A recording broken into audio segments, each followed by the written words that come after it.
Hi 11s, so this is the biology walking talking mock. So what I am going to do is go through a paper with you or a couple of questions, give you how I would answer it and the reasons for it, to help to give you some tips for when you do your exam questions. The first question is all about photosynthesis and factors that affect the rate of photosynthesis and some investigations that you can do.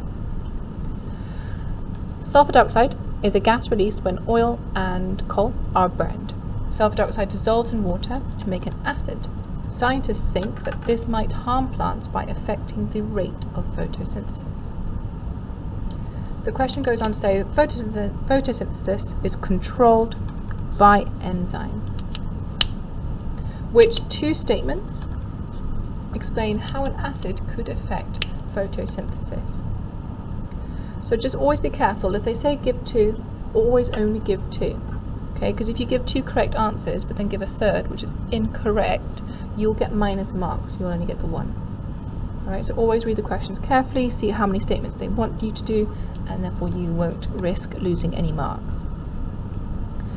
So what I would do here is simply read question, statement by statement and seeing whether it would be correct or not. So acids will decrease the pH. Okay, so remember acids have low pH. So as far as I'm concerned, that bit I'm happy with, I think that is correct. And cause the enzyme to change shape. Alright, so remember the different factors that can affect enzymes are pH, temperature, okay, and these can alter the shape of an enzyme. Okay, they can cause the enzymes to denature if they would change. So here I would agree, okay, because if the pH was to change away from the optimal pH, it's going to denature that enzyme, which causes it to change shape. The acid will increase the pH. Well, I know we've already discussed the fact it will decrease, so I know that's going to be incorrect. And again, with the third one rather. The enzyme will not fit into the active site of the substrate. So here you need to remember your lock and key hypothesis. So if this is an enzyme,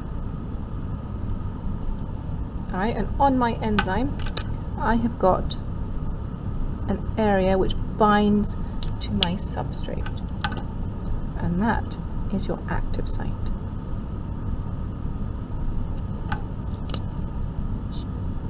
Okay, so the area on an enzyme that binds to your substrate is your active site. And here will be my substrate, which is complementary in shape to my active site. Alright, so if we read that question statement again, the enzyme will not fit into the active site of the substrate. So here, they're testing to see whether you know where an active site is. And it is not on the substrate, it is on the enzyme. Okay, so that one would be incorrect. The substrate will denature, well, enzymes denature, okay, not the substrate. So hopefully this last one is correct. The substrate will not fit into the active site of the enzyme.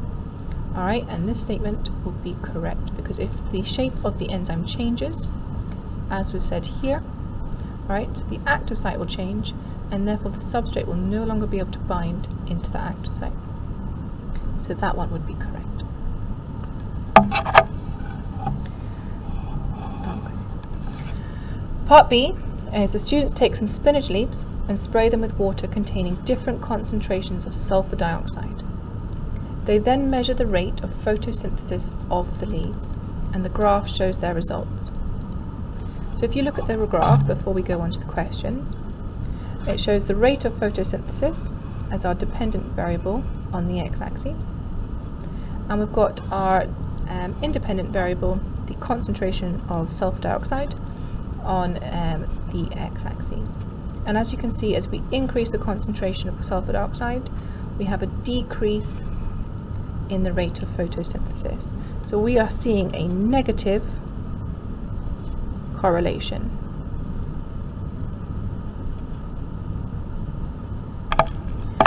Alright, a negative correlation.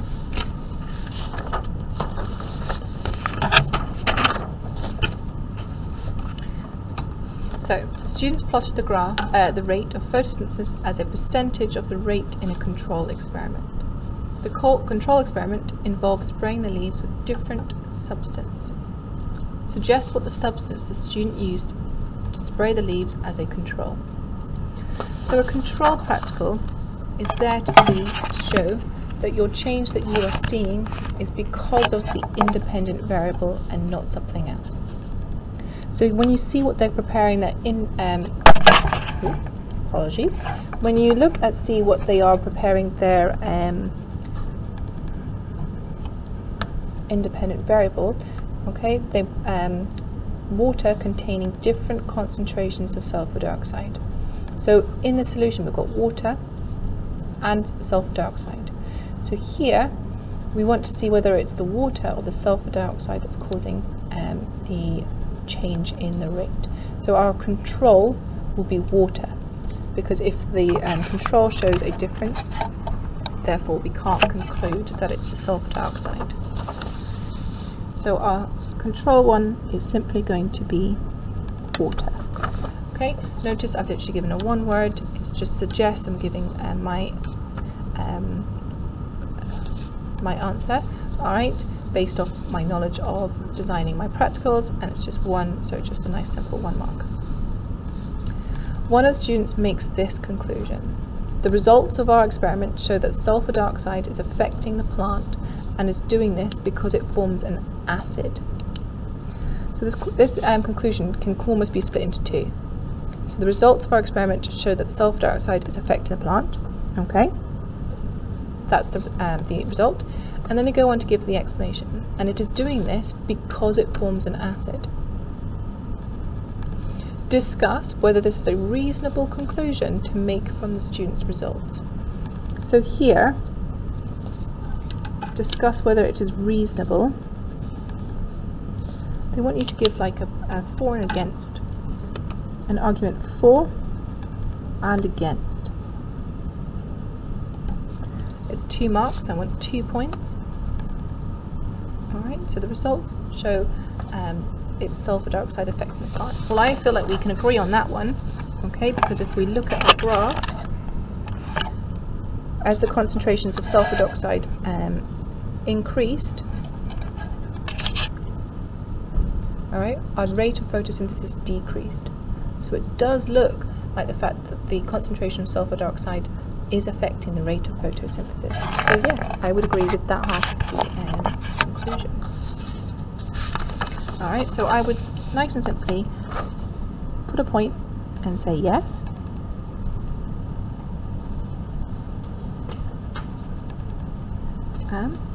As there is a reduction in the rate of photosynthesis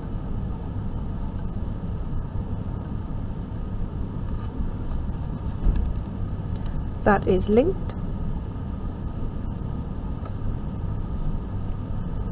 to the increase in sulfur dioxide concentrations.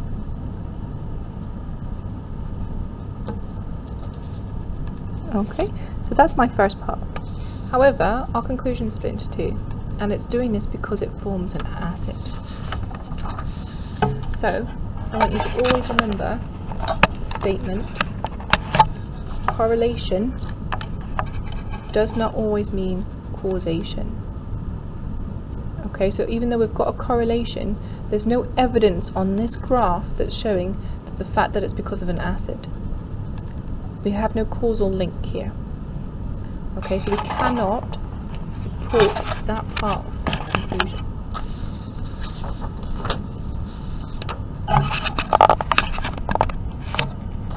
Okay, so my second half of my answer, again, I'm going to leave a line, new line, say no, okay, because there is no evidence that the change is due to sulfur dioxide being an acid.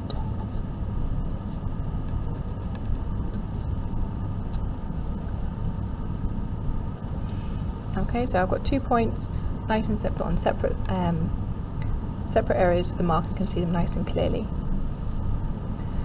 So the last part of this question is, suggest how the students could modify their experiment to prove that sulfur dioxide is affecting the plant because it forms an acid.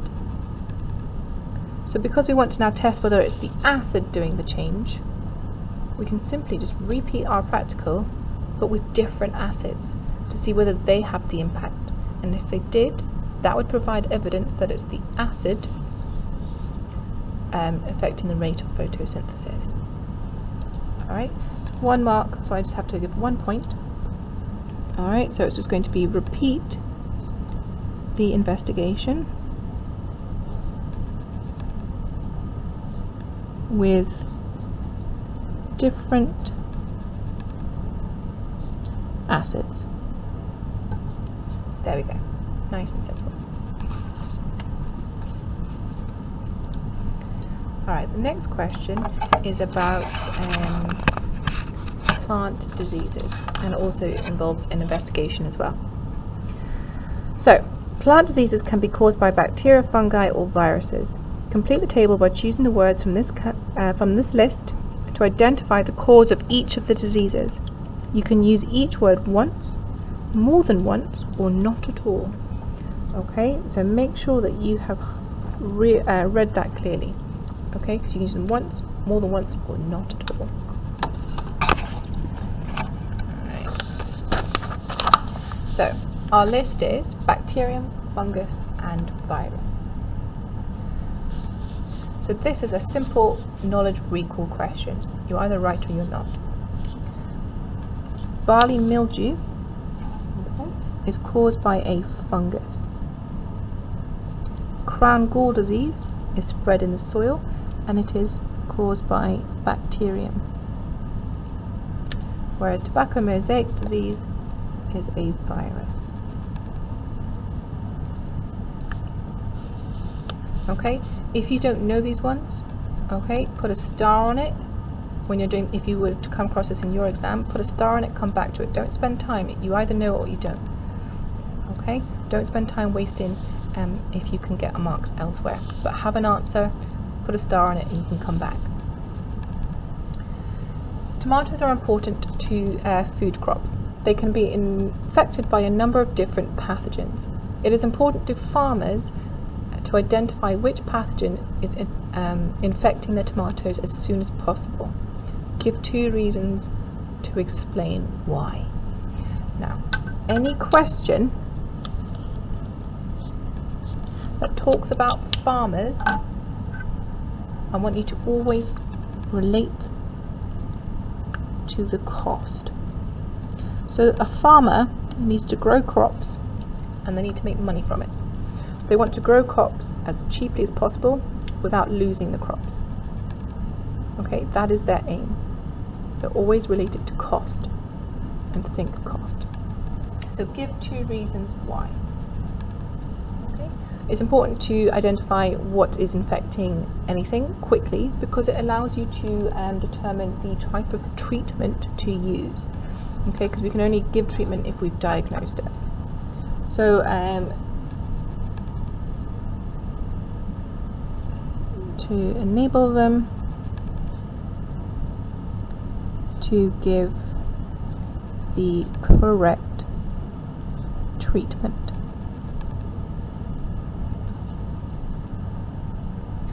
Okay, what that is going to do is that's going to limit the spread of that pathogen, because if we treat the plant, alright, it will no longer be infectious and it can no longer pass on that pathogen. So if it can no longer pass on that pathogen, right, we're going to limit the loss of the crop. Alright, farmers always relate to the cost. Okay, so we're going to limit the loss of crop.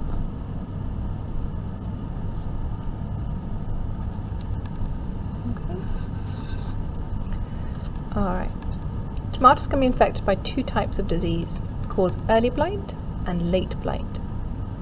The type of disease can currently be identified by taking sections of the leaves and examining under a microscope.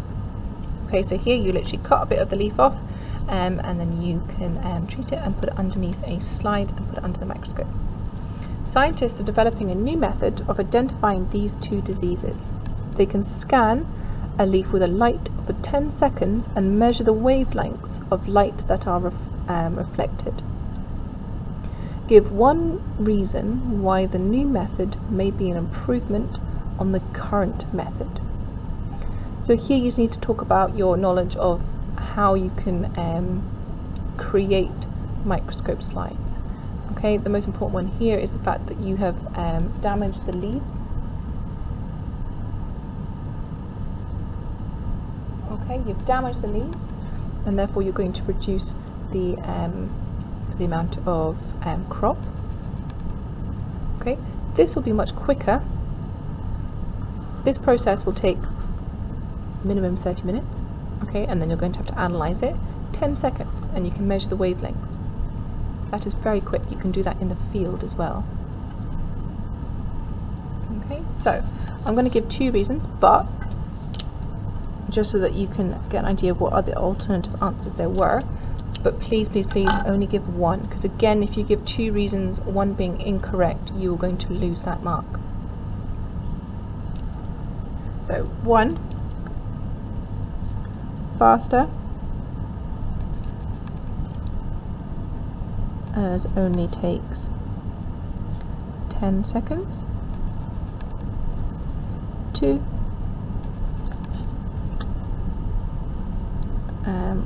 reduced damage to leaf, if any at all. Okay, again, I'm just going to highlight, I gave them 2, but you only should give 1. I just wanted to give both the possible answers here.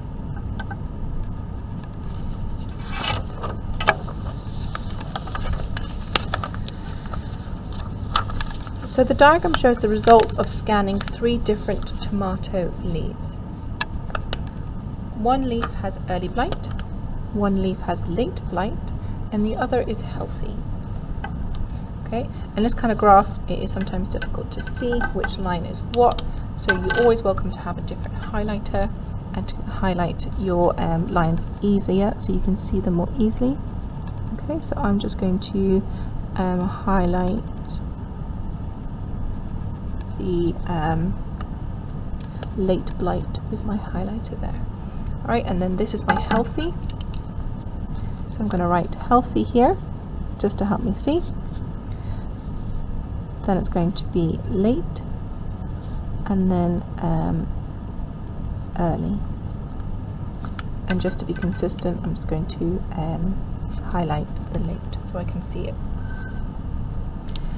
The scientists think that they need to shine the light of scientists think that they only need to shine the light of one wavelength at the leaf to decide if it is healthy or which disease it has. Okay, so suggest a wavelength that the scientists could use and explain your answer. So this question, decide whether the leaf is healthy or which disease it has. So you need to be able to determine from this wavelength whether it's healthy, whether it's got late blight or early blight. So you need to be able to distinguish between the 3 different leaves. So you need to find a wavelength that has 3 clear different wavelengths reflected. Okay, so here you're going to look at where the largest difference between our types of leaves are, and to me that's around 750. If I was going to use my ruler, draw it up. Alright, I've got clear distinction between my early blight, my late blight, and my healthy. So it's easy to detect. If I was to do it here, I wouldn't be able to determine which one's what. Okay, same with all the way down here. And then here we're getting a little bit close between the late and the early. So at this point is when it's the most easiest to determine the difference between them. So my wavelength, I'm going to put 750 nanometers. Alright, and my reason is that at this wavelength,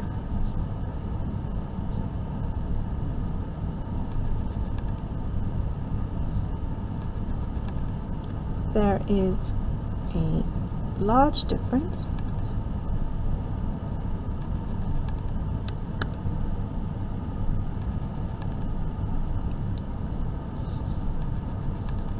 between